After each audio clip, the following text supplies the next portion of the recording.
Leg, the crutch of F&I.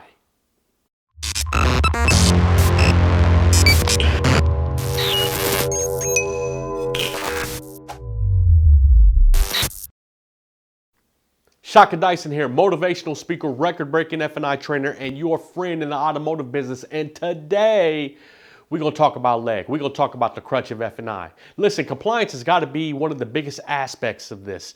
It is illegal to pack payments. It is illegal to use leg. Listen, payments should be based on the price of the vehicle, the rate, and the term that you're going. That is the way that you should present payments to customers. Yet, there are still dealerships out there that use leg as a culture in their store, and it is illegal. If you have any questions about how illegal it is, look at Automotive News. Look at CNN, look at Fox News, all the dealerships getting fined, all the dealerships shutting down, dealer principals going to prison. Listen, yep, illegal, illegal, illegal. Transparency. Customers are able to access Google. They have access to True Cars. Listen, they can get an invoice from anywhere. I don't know why dealerships will still continue to use leg. And listen, customers know better too. Listen, they know that if you sell a $3,000 service contract, they know if you sell an $800 gap policy, they know if you sell a tire and wheel for $600, that it doesn't bump a payment $12. They know that. They're not stupid. They made it all the way to your office in the first place. They're not dumb. Yet, there's still some F&I managers out there that still approach customers that way. They sell $4,000 worth of product and say, hey, it's going to bump your payment $12. Hey, it's going to bump your payment $14. Listen, more than likely, the customer's already done the calculations before they ever got there. Think about it. Sales managers. When the culture in the store is using leg, it puts pressure on the desk to work payments that are false because they have to work payments with F&I revenue in it.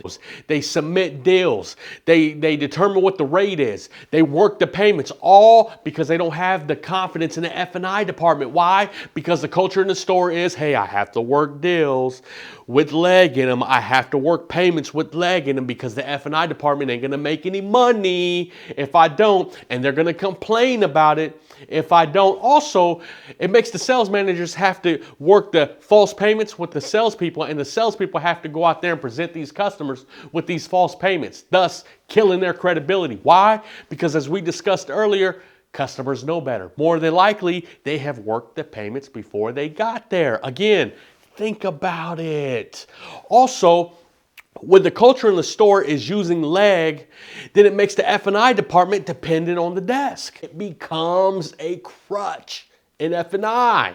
It makes the F&I managers mediocre. It makes them complacent. Why? They feel like, hey, I'm getting these payments. The culture in the store is to get payments that have F&I revenue already built in. So therefore, I don't have to train as hard. Therefore, I don't have to learn as much. Therefore, I don't have to continue to grind for greatness. Why? Because I know that I've got F&I revenue already coming back to me. It also gives the F&I managers a false sense of ability.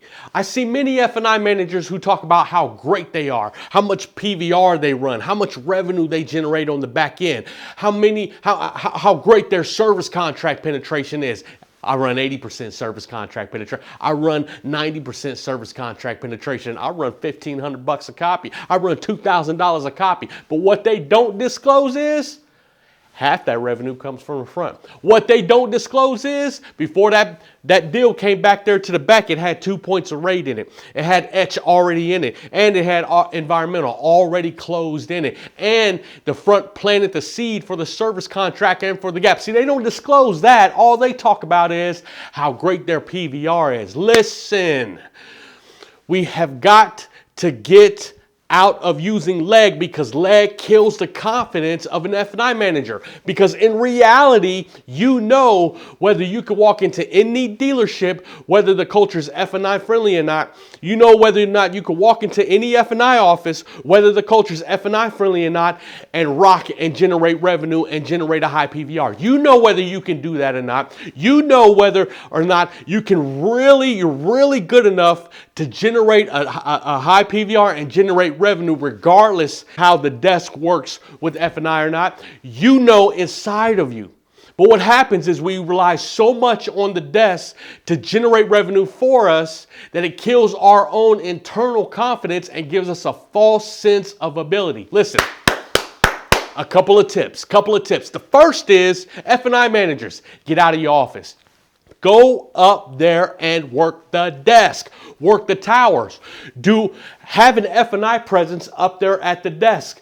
Do all the duties that are designated for the F&I managers. Listen, pull credit, read credit bureaus, determine where the deal gets sent because you submit the deals. Listen, work the payments even with the salespeople if you have to. But I need you guys to get up out of your office and go work the desk as much as possible, early and as often as possible. Also, take TOs. I need you guys to go out there and take early TOs. Get involved with the customer early. You hate it when the front sends you back a stripped out payment.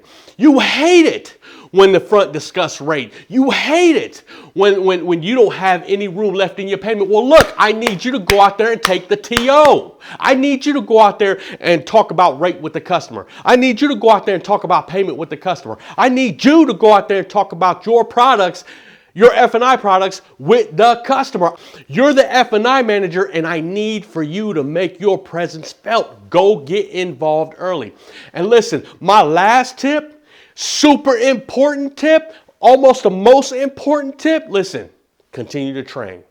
Continue to sharpen your axe. Continue getting better. Continue learning. Continue grinding for greatness. Listen, learn how to build so much value in your product that the price becomes irrelevant. My name is Shaka Dyson, and that's my F&I 20 Group Tip of the Week.